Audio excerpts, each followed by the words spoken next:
তুমি তুমি তো অন্তত একটু প্রাণে বাঁচবে। চলে যাও আরব, তুমি চলে যাও, চলে যাও।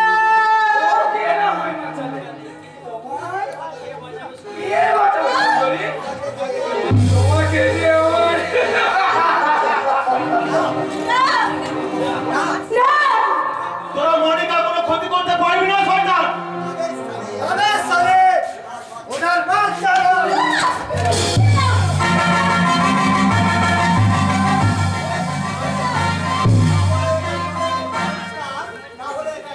তাহলে এটা জলের মতো পরিষ্কার যে মনিকা অলোকে আর কেউ আমার কথা মতো কাজ করবে না, তাই তো?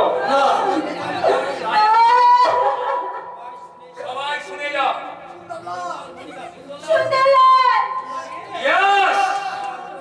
আমার উপরটা যতটা সুন্দর, ভিতরটা ঠিক ততটাই রক্তাক্ত লাল, আর দুয়ে মিলে আমি সুন্দর লাল। আমার প্রথম বিচার। হ্যালো হ্যালো ডাক্তারবাবু। হ্যাঁ, মন্টুর অক্সিজেন, স্যালাইন এবং রক্তের নল তিনটিকে কেটে দিয়ে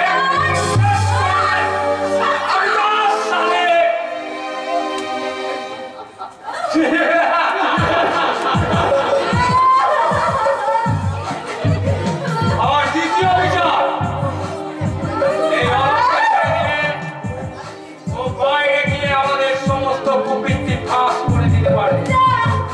তাই বিচার, ওর জিভটা কেটে নাও।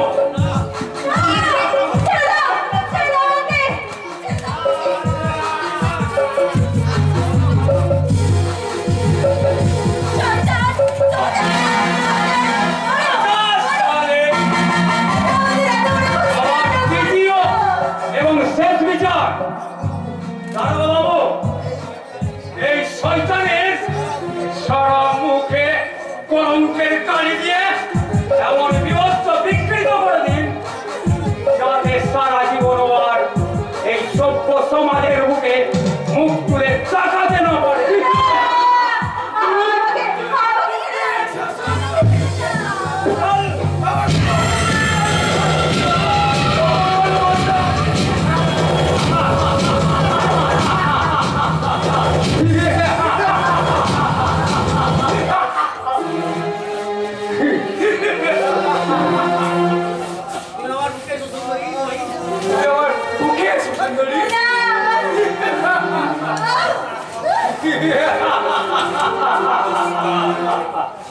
আপনারা দেখছেন বিশাল এক মানচিত্রে খণ্ডচিত্র। প্রতিটি প্রদেশে, প্রতিটি প্রান্তে প্রতিনিয়ত ঘটে চলেছে এই দৃশ্য। প্রতিবাদ আর প্রতিশোধের আগুনে জ্বলন্ত এই দৃশ্য লক্ষ লক্ষ বিবেকবান মানুষদের, যাদের এয়ার কন্ডিশন রুমে বসে ন্যাশনাল মাল্টি ন্যাশনাল টিভি চ্যানেলে প্রত্যক্ষ করছেন, তাদের বিবেক মনুষ্যত্ব যেন লাশ কাটা ঘরের হিংসিত লাশ। লজ্জা, এ আমাদের লজ্জা, আমাদের জাতীয় লজ্জা। এই লজ্জা বিদেশের বাজারে নিলাম হওয়ার আগে সেই লজ্জাকে আমি জাতীয় পতাকার মোড়কে ঢেকে দিলাম, ঢেকে দিলাম।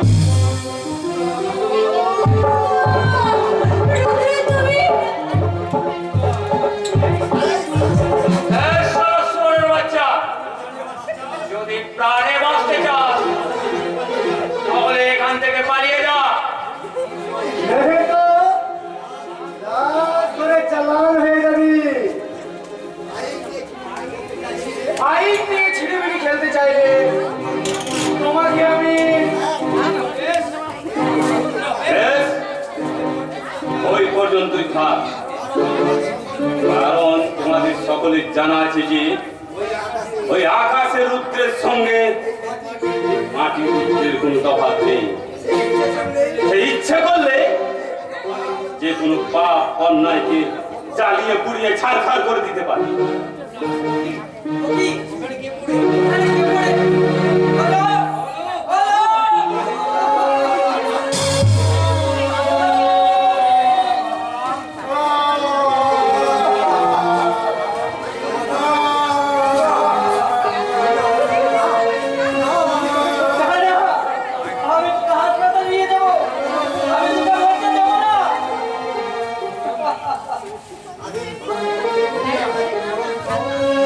ভারতবর্ষের পুলিশ জাতির কলঙ্ক মহিম সান্যাল, আপনার খেলা শেষ, এবার আমার খেলা শুরু। না, তোমার খেলা শুরু হওয়ার আগে তা আমি করে দেবো চিরতরে সমাপ্ত। Shut up, scoundrel! You are under arrest.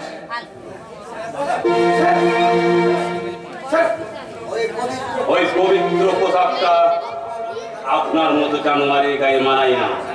পোশাকটা ফেরত দিন, তারপর আইনি, তারপর ফাঁসির ব্যবস্থা এই আদালতই করবে। ওকে স্যার, ওকে।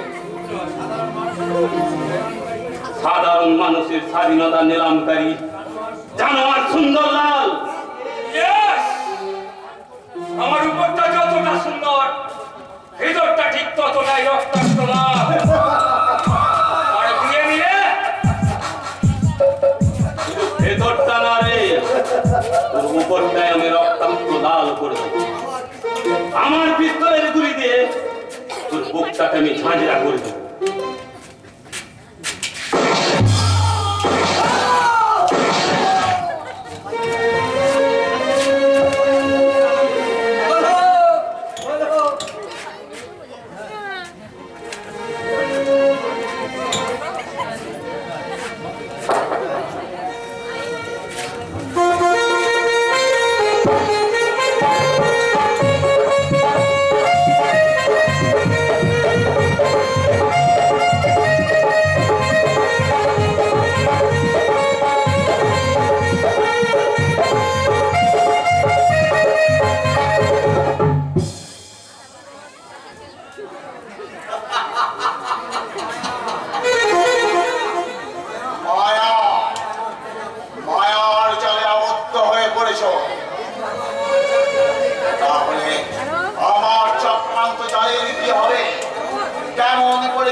এখানে আসার পর অমানুষ সত্য প্রকাশ চৌধুরীর অত্যাচারে জর্জরিত হাজারো মানুষের কন্দরে আমাকে বিচলিত করে তুলেছিল।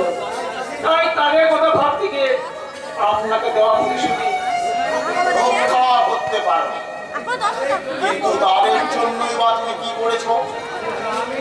আমি নিজে কিছু করিনি, করেছে আমার নেটওয়ার্ক, যার কেন্দ্রবিন্দুতে আছে আমারই বন্ধু আইটি দপ্তরের অফিসার রুদ্র। রুদ্র, রুদ্র, রুদ্র, তুমি কি জানো ওই রুদ্রের প্রকৃত পরিচয়? জানি, ছোটবেলায় নদীর তীরে রক্তাক্ত ক্ষতবিক্ষত মৃত প্রায় অবস্থায় গুলি পায় এক গরিব মাঝি। তারই অক্লান্ত পরিশ্রম আর রুদ্র উত্থাপনায় আজ বড়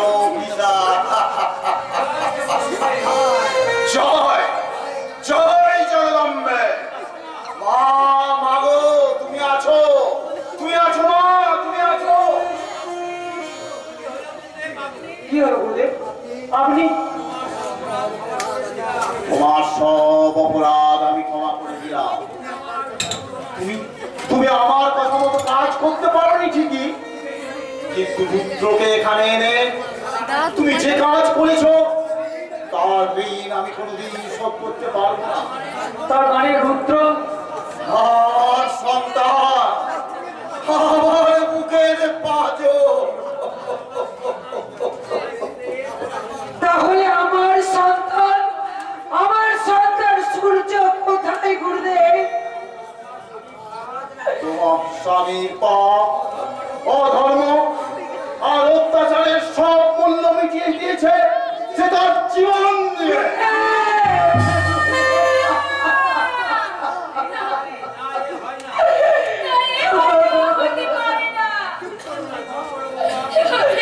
চুপ করো বৌমা, তুমি চুপ করো। গুরুদেবের কাছে আমার মনের শেষ প্রশ্নটা একবার জেনে নিতে দাও।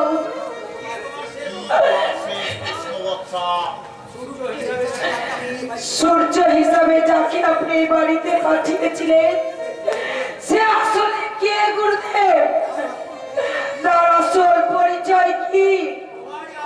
তোমারই আর এক ছেলে সূর্যের চমচ ভাই ধ্রুব।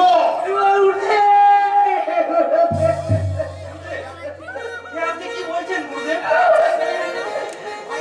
মায়ের মুখে তো শুনেছি আমার সেই দাদা তো গঙ্গাসাগরের মেলায় হারিয়ে গেছে, কিন্তু সেখানে তাকে কুড়িয়ে পায় এক কাগজ প্রাণী। গুরুদেব, সে তাকে মানুষ করতে পারবে না ভেবে সে তাকে তুলে দেয় এক অনাথ।